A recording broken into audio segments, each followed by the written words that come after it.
Muy buenos días, buenas tardes, buenas noches, dependiendo de qué horas veas esto, compañero de tercer año. Bienvenido a este nuevo tema de nuestra materia de lengua materna, español 3. El día de hoy vamos a platicar un poquito sobre el lenguaje formal y el lenguaje informal y cómo es que para la lectura de convocatorias y el llenado de formularios necesitamos conocer los elementos esenciales del lenguaje formal. ¿Ok? Vamos a comenzar. ¿Cuántas veces papá, mamá o maestros te hemos dicho alguna vez que te tienes que expresar apropiadamente? En el caso de las groserías, por ejemplo, no se valen decir groserías, no se valen. De repente, por el momento, por la circunstancia, por ejemplo, en un estadio de fútbol, podemos escuchar el famoso grito de alabanza a los vendedores de hules. Sabemos cuál es, no nos hagamos. Lo menciono porque es una forma de expresión en un lugar determinado y que por esa razón podría estar permitido. Sin embargo, cuando nos encontramos en casa con papá o mamá, cuando estamos con los abuelos, cuando estamos en la escuela, lo más común es que no nos expresemos con malas palabras. E incluso a veces con los adultos mayores, sobre todo con los abuelitos, con los tíos ya grandes, nos expresamos con mucha propiedad y a veces hasta les hablamos de usted. ¿Esto por qué? Porque el lenguaje formal denota, en primer lugar, respeto. En segundo lugar, cuando, cuando nosotros hablamos con lenguaje formal de forma cada vez más regular o más seguido, pues hace que cuando nosotros queramos ser tomados en serio, pues que la gente nos va a tomar así, por la forma en que hablamos. Si nosotros nos la pasamos haciendo bromas, cotorreando, diciendo, deshaciendo lo que decimos, nos desmentimos y todo lo tomamos a juego, entonces la gente no nos va a tomar en serio cuando realmente nos necesitamos. Y nos terminará pasando como el cuento de Pedro y el Lobo. ¿Recuerdan eso? Ahí viene el lobo, ahí viene el lobo. Y ahí van los cazadores. ¿Dónde, dónde, dónde? Y Pedrito, ah, los engañé. Viene el lobo, viene el lobo. ¿Dónde, dónde, dónde? Y Pedrito otra vez, ah, los engañé. Y de repente, el lobo sí llegó. Viene el lobo, viene el lobo. Voltearon los cazadores. Nah, no es cierto. ¿Que viene el lobo, viene el lobo? No, ya nos mentiste una vez. ¿Por qué va a ser cierto ahora? Hasta que los cazadores escucharon el rugido del lobo a lo lejos. Entonces fueron en auxilio de Pedro y lo pudieron espantar. Pero mientras,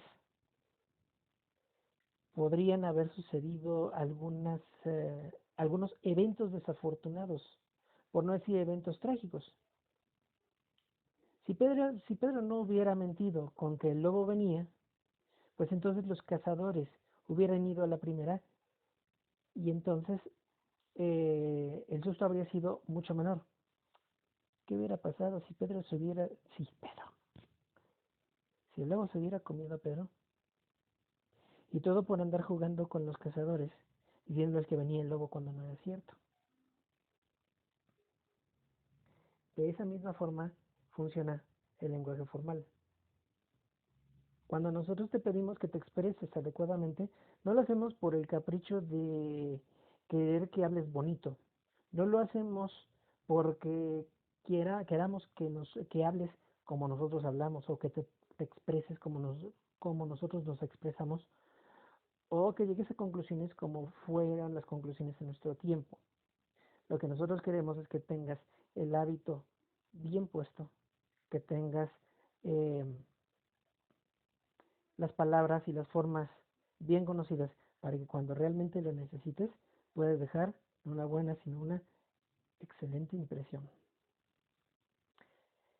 De esta forma es que llegamos a la pregunta, ¿por qué es importante expresarnos adecuadamente en el llenado de formularios y de leer con detenimiento y atención y con seriedad las convocatorias que tenemos? Ya lo platicábamos en la sesión anterior con la actividad, cuando nos referíamos a la actividad de la lectura y el análisis de la convocatoria de Comipens, te acordarás que tenías que revisar ciertos puntos de la convocatoria y definir dónde había funciones sociales del lenguaje. Bien, ahora nos toca a nosotros dar el siguiente paso, analizar un poquito sobre lo que es el lenguaje formal. Muy bien, en la página 185 de nuestro libro vienen algunos detalles sobre lo que es el lenguaje formal, el uso de oraciones compuestas, oraciones breves, el modo subjuntivo o el uso de verbos auxiliares en tiempo futuro. Es importante que sepamos usar estos elementos porque a veces tendremos que expresarnos con mayor amplitud. Como decimos nosotros, tirar el choro mareador, pero con buen argumento, con buenas palabras y que este sea con propiedad para que, repito, nos tomen en serio. Así es como funciona. Hay un lugar para cada cosa y cada cosa tiene que ir en su lugar. Vamos a hacer un poquito de lectura de comprensión. Las convocatorias utilizan un lenguaje formal, adecuado para una situación comunicativa en lo que no existe familiaridad ni confianza con el destinatario. Es decir, no tienes la misma confianza y familiaridad, por ejemplo, con tu servidor o con el director de la escuela, que la confianza y familiaridad que tienes con tus cuates. A eso se refiere. Luego, sin embargo, debe ser claro que para cualquier lector esto se comprenda. Para esto se emplean oraciones breves, para describir procesos y requisitos y recurren a términos de carácter oficial o estrictamente relacionados con la temática tratada en los documentos. Es decir, como decimos comúnmente, ir al grano. Continuamos. Como las convocatorias son invitaciones para participar en un proceso que todavía no comienza, suelen emplear oraciones compuestas para describir distintas etapas y proposiciones subordinadas con verbos en futuro y en modo subjuntivo. O sea, con situaciones en futuro. ¿Por qué? Porque como dice el texto y como dice el sentido común, si no ha sucedido, no puedes hablar en presente, menos en pasado, por eso en futuro. Eso es para lo que va a pasar. Continúa. El modo subjuntivo sirve para expresar una duda, un deseo o una acción posible que todavía no ha sucedido. Por ejemplo, la convocatoria para participar en un concurso de cuento especifica las características del texto y lo que sucederá si no se cumple con tales requisitos. O como cuando hiciste tu trámite del Comipens, ahí se expresaba en futuro qué tenías que hacer, a dónde tenías que ir, qué tenías que llevar y qué es lo que iba a suceder. Todo en futuro. Veamos un ejemplo. Quedarán excluidos los trabajos que participen en otros concursos o esperen dictamen de publicación de cualquier casa editorial. Ahí está clarito en el ejemplo. Quedarán excluidos, o sea, van a quedar, apenas se va a revisar, pero es necesario, es importante decir cuáles son los trabajos que van a quedar excluidos. Tiempo futuro. Futuro. Continuamos. Los tres enunciados simples que integran la oración compuesta anterior comparten el mismo sujeto. Los trabajadores. Perdón. Los trabajos. Y utilizan verbos en tiempo presente del modo subjuntivo para indicar un hecho que puede suceder si se cumplen estas u otras condiciones. El verbo principal aquí es quedan, pues de esta acción dependen el sentido de los verbos utilizados en las oraciones subordinadas. Oración subordinada es una oración que depende de otra. Si en el ejemplo que vimos decimos nada más, esperen dictamen de publicación de cualquier casa editorial, esta sola oración no nos dice nada. Tienen que especificarse bajo qué condiciones tienen que esperar dictamen de publicación de cualquier casa editorial. ¿Y a qué se refiere? En primer lugar, hay que referirse, como dice el ejemplo, a los trabajos. ¿Y qué va a pasar con los trabajos? Quedarán excluidos. En este caso, la parte que dice esperen dictamen de publicación de cualquier casa editorial que se encuentre en el recuadro de color beige más o menos a la mitad en la página 185 de tu libro de trabajo, ahí está marcado claramente en color rojito, donde dice quedarán excluidos los trabajos, y luego abajo dice esperen dictamen de publicación de cualquier casa editorial. Esta última es la subordinada de la roja. ¿Ok? Ahora, para concluir esta parte, también se requieren de repente verbos auxiliares, como por ejemplo, el verbo haber puede utilizarse como auxiliar del verbo ser. Voy a poner un ejemplo claro. Juanito fue premiado por haber sido el primer lugar en la carrera. En este caso, estamos hablando de que Juanito quedó en primer lugar y pues fue premiado. Pero para que la oración, el enunciado tenga sentido, tenemos que utilizar no uno, sino dos verbos. En este caso, el verbo haber y el verbo ser. Obviamente tienen que conjugarse de tal forma que puedan ser coherentes con el enunciado del que van a formar parte. Por eso va a quedar haber sido. Ahora bien, nosotros no nos, eh, nosotros no nos dedicamos específicamente a estar pensando en las reglas gramaticales.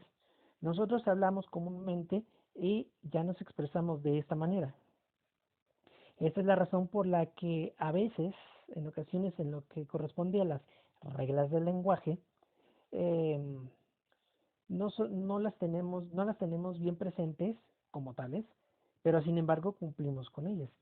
Yo creo que todos hemos utilizado este compuesto, haber sido, donde el verbo haber es auxiliar del verbo ser. Vamos a concluir último párrafo, página 185 en el recuadro de color beige.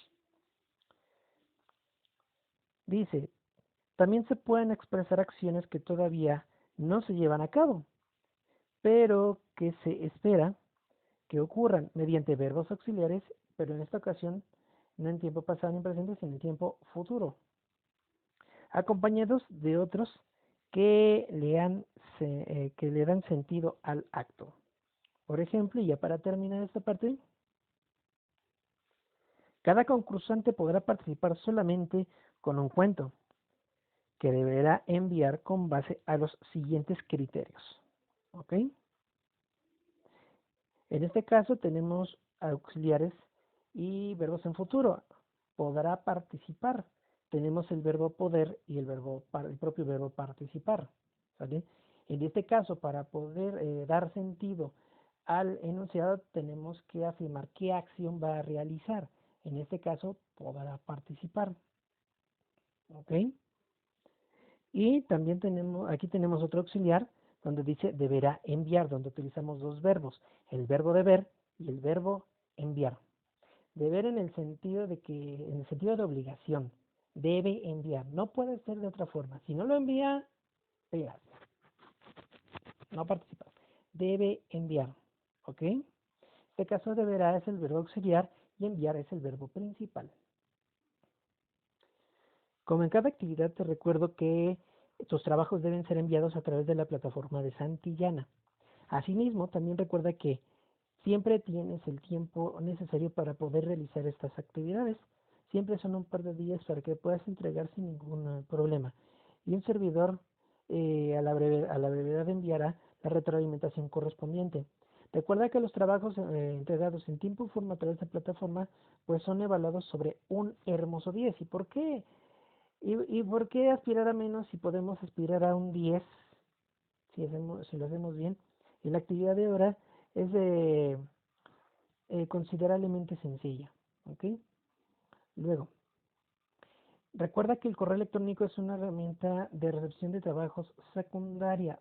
Es decir, si tienes algún problema con plataforma, puedes hacerlo por correo, pero es importante que lo hagas dentro del tiempo, ya que si lo haces después, sí te lo voy a recibir, pero será evaluado con una calificación menor. ¿Ok? Es importante que sigamos las indicaciones para que nuestros trabajos sean recibidos en tiempo y forma y que pueda tener una buena calificación, ¿no? De esta forma, pues si no nos apuramos y no nos centramos, entonces pues también nuestros hábitos de trabajo se van viendo un poquito lastimados. Y recuerda lo que hemos dicho en clase. Tienes un pie en la preparatoria, ¿te acuerdas?